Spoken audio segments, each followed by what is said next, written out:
Alrighty, cherubs. So today we're going to be starting back up in the West. So we finished the non-Western unit, so now we're going to start back up in the West. We ended in the West with the Middle Ages, with the Gothic period, and we're going to pick back up here with the medieval era. The end of the medieval era as we transition into the Renaissance, and that's what today is all about. Is that transition? So it's called the Italian Gothic, the Trecento, or the 1300s, or the Proto-Renaissance. So it's going to get us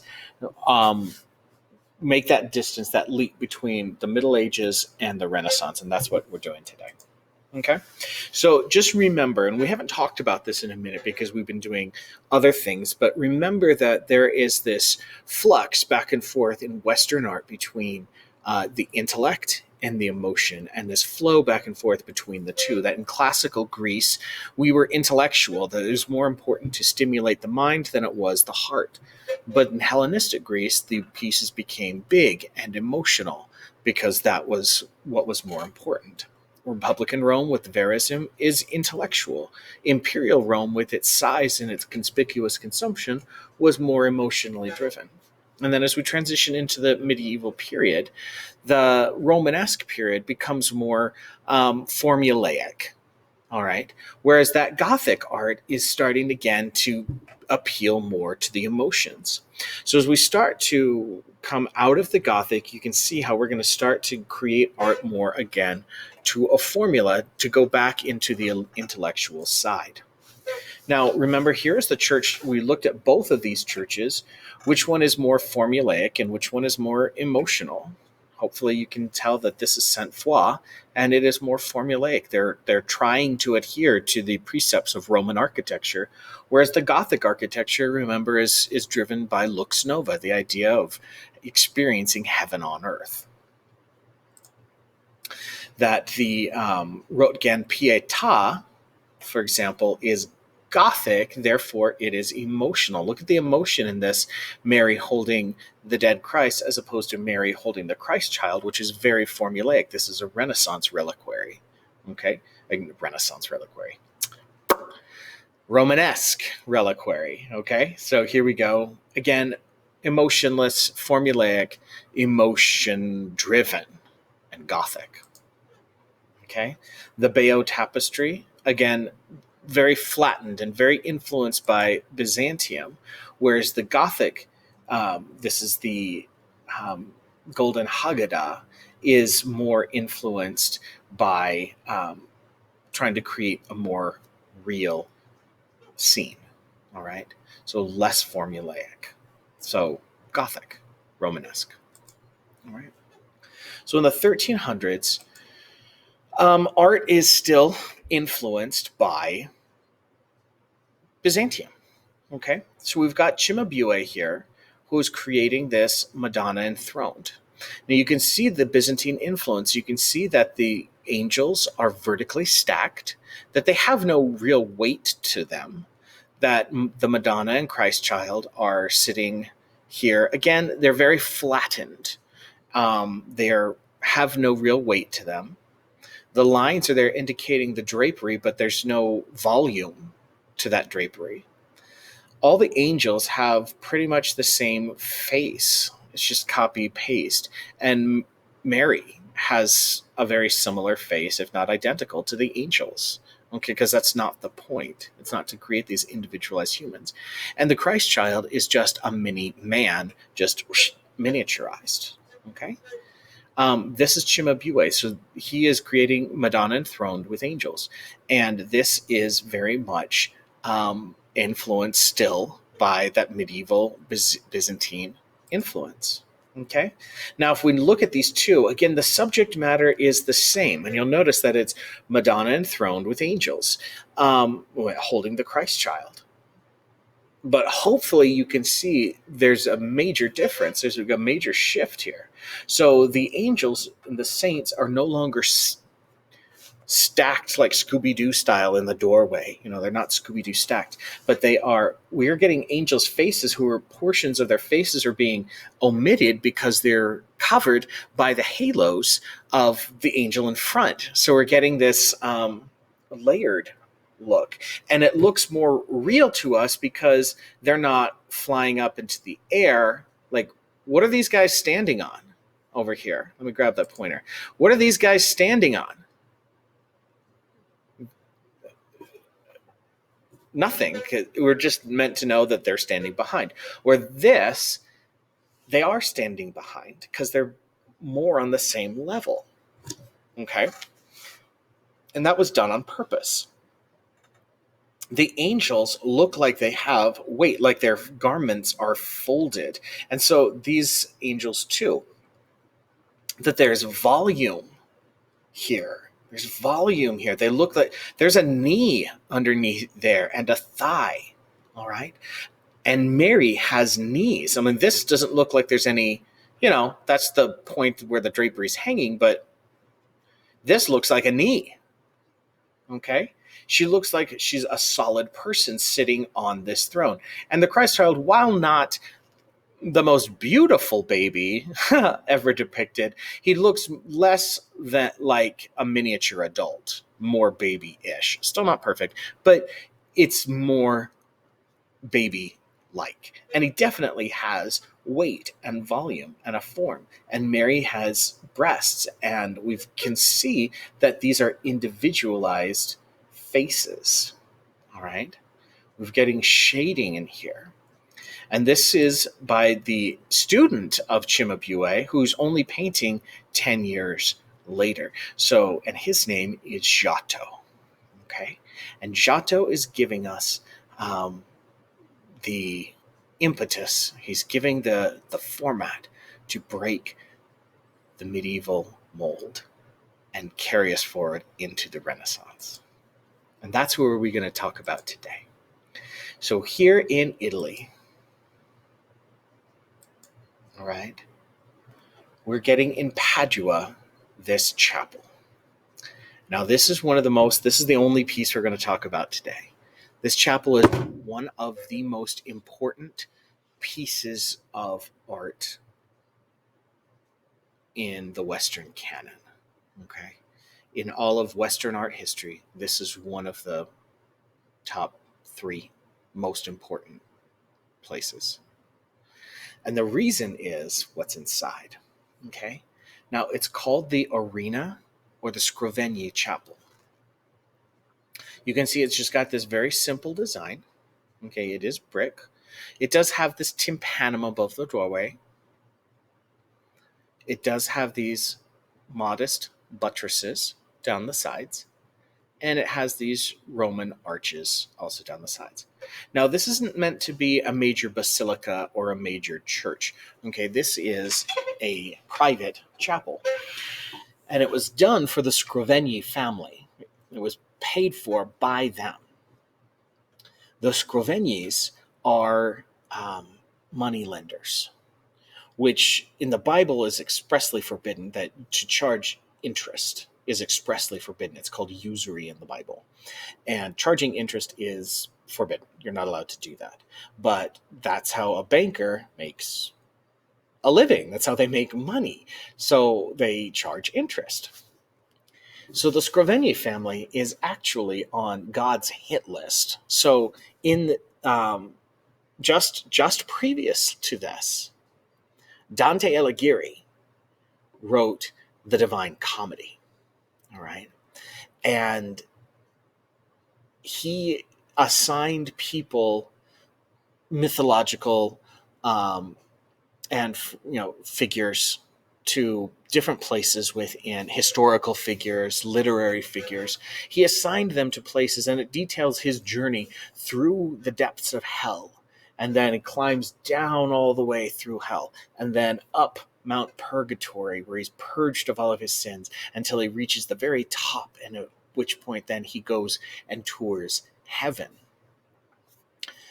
And so he populates hell, purgatory, and heaven with mythological figures, historical figures, literary figures, but also actual people. He sprinkles in there, and he'll be walking along and saying, "Oh, Guido, how did you wind up in hell?" And this person that that it exists in real life would respond, "I wound up in hell because I did this." And so it was Dante's way of saying, like, I know who you people are. And he would throw like clergy, politicians into these different levels of hell, to like stick it to the man, right? One of the people that he stuck in hell was the patriarch of the Scrovegni family for being moneylenders. He was saying, dude, that's not cool. You can't do that. So he wrote him into hell. So the Scrovegni family know that they've got a target on their back. Like they're not doing okay, maybe spiritually.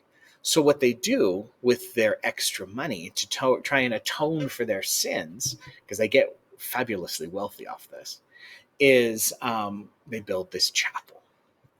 Now, so that's why it's called the Scrovegni Chapel. But it's also called the Arena Chapel because on this site there was an old Roman arena. Okay? So call it either the Arena or the Scrovegni. I'm probably going to refer to it as the Scrovegni Chapel, but you can call it the Arena Chapel, and that's just fine. Here's the exterior. All right? So it was built to expiate, to atone for the sins of the Scrovegni family. It has no transept. It's just a basic axial design. The exterior is brick, as we saw, with modest buttresses and a tympanum out front. But on the inside, that's where the treasure is, because it's going to illustrate stories from the New Testament, and they're going to commission the most popular artist of the day, Giotto. All right. And this is the inside. And hopefully you see what they saw and are bowled over by the blue. Now, in medieval art, I don't know if we've talked about this. I can't remember if we've talked about this, but the color blue was almost non-existent because there wasn't really a good way to get it. In the 1300s, trade has kind of resumed along the Silk Road to the west, like it's connected finally with the west. And they're going to be getting lapis lazuli from Afghanistan, that one mine in Afghanistan. And it's going to be brought to Italy. And they're going to use it to grind this gemstone into and purge it and process it and turn it into paint. And so because it's coming from the far side of the planet, it's more expensive than gold. They could paint with gold and it would be cheaper. So that's what the Scrovegni family is doing. They're said to Giotto, look, no matter the cost, we must atone. And this is the result. And he paints heaven, the whole vault, barrel vault of this ceiling in blue, and it's dusted with these golden stars. And on the walls, then, he paints the life of the Virgin Mary and the passion of Christ and the life of Christ. And it ends here at the end with the Last Judgment. Okay. So we get the life of Mary and Mary's parents, Joaquin and Anna, up top. That's the top panels. Let me go back. So Mary, Joaquin, and Anna, her parents. Then we're getting the life of Christ right here. And down below, we're getting the passion of Christ. All right. The Passion of Christ, if you don't know, is the story of his last week, the last week of the life of Jesus. Okay. So the Scrovegni Chapel, here it is, all decked out in its wonderful radiance. And what he does here is and now blue's the headline, but it's not the story, okay? What he does here, the blue is important because it's expensive and it atones for their sins in a way. But what happens also is that it's the first time that we're getting a naturalistic sky. The blue is important, not because of its price, but because it's natural, right? When we look out in the medieval period and think back to the Golden Hagadah, the sky is gold. When we think back to all the works in Byzantium, the sky is always gold. Right? Here, for the first time in 1,000 years, we have a blue sky because the sky is, in fact, blue. They're going to start to paint and see things as they are in nature. And he starts to paint the bodies as warm, and he starts to paint them with an emotional reality, and he starts to paint them interacting as human beings do, and it's so remarkable and beautiful. Now, I wanted to come in here and show you the Last Judgment, and here's the Last Judgment from Saint Foy, the tympanum of Saint Foy.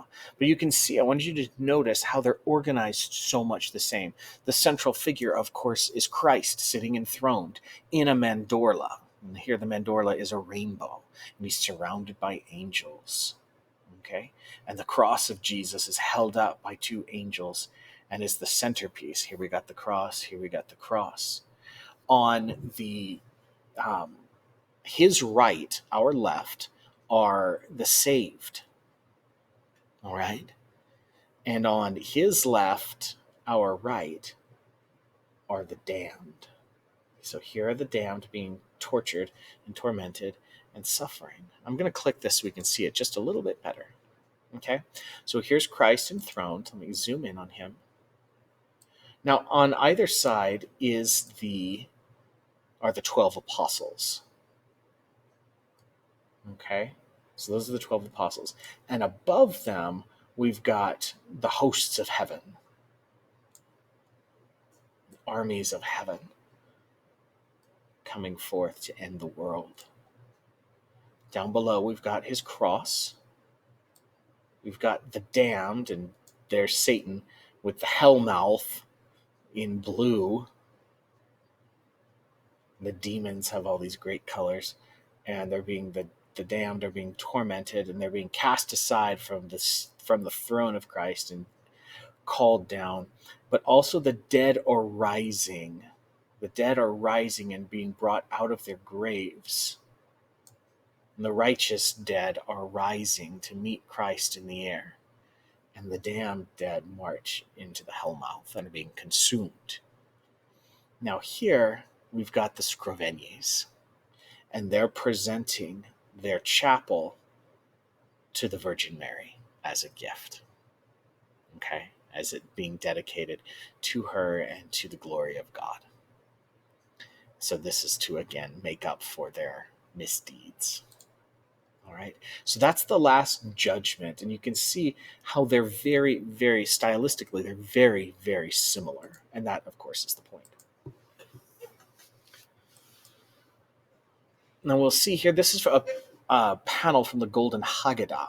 All right? We're getting they're trying to show us depth here, but it's unconvincing because there's no real vanishing point. They haven't figured out, the angles aren't correct. All right? The angles here and the size is not correct either. This is a battlement and towers upon which soldiers are supposed to stand, and they would be like not even children. This wouldn't support the weight of even a child. Okay. Linear perspective hadn't been explored perfectly yet. Okay. We'll see next time that Brunelleschi is going to devise the rules for how to do linear perspective, but that hasn't happened yet. We're still 100 years out from that. So we're trying to show depth, and it feels more real than this. It feels a little more accurate than this, but it's still, the sizing is still a little off. That's okay though, because again, that's not really the point. The point is the emotional reality of these humans, these human figures, and not these cardboard cutouts. And that's what he's trying to do, is show a human, make these people come alive and these stories come alive. And that's what he's trying to do here. And that's why this is so much different than this. You're getting value shifts and modeling and shading to show that they're warm and they're emoting. They have real emotions. And we're going to see that again and again here. Now, the piece that they want us to see, the panel, the wall panel that they want us to see, is the lamentation, the lament, the weeping over the dead Christ. Now, if you take a look at this, we'll see that here is the Christ, and he uses composition very purposefully. Again, if we go back here and we jut back into this area, what's the focal point? What am I looking at? I'm not really sure what I'm seeing. I know that they're cleaning and they've got a candle and a feather, and I know that they're cleaning in preparation of the Passover, but what's the thing that I'm meant to see? The artist isn't doing, he's not leading my eye very well in that sense. Whereas here, Giotto wants us to see one thing. He wants us to see the face of Christ. And he wants us to see the face of Mary. And he wants us to feel the emotions that they are. Okay? And he gets us there by using those psychic lines that people are all looking in this direction. And something that would have never happened in the medieval period is that we're getting these figures that are, their backs are to us. In the Middle Ages, they would have never done that. But here we don't even see their faces. We just see their backs because they're looking at the dead Christ. So we're getting all of these great psychic lines that point us there. And also the hill is leading, this barren, naked rock is leading us down, leading our eye down to here, to terminate on Christ and Mary. And the angels are all looking, and everything points towards that spot. Okay, this great triangle shape, and it all is like a giant arrow. It acts like a giant arrow that points us and says, hey, look here, this is the point. I want you to feel this. And you see their emotions, and you feel the hot tears. And you feel the limpness of his body. And you hear the angels shrieking as they're pulling their hair.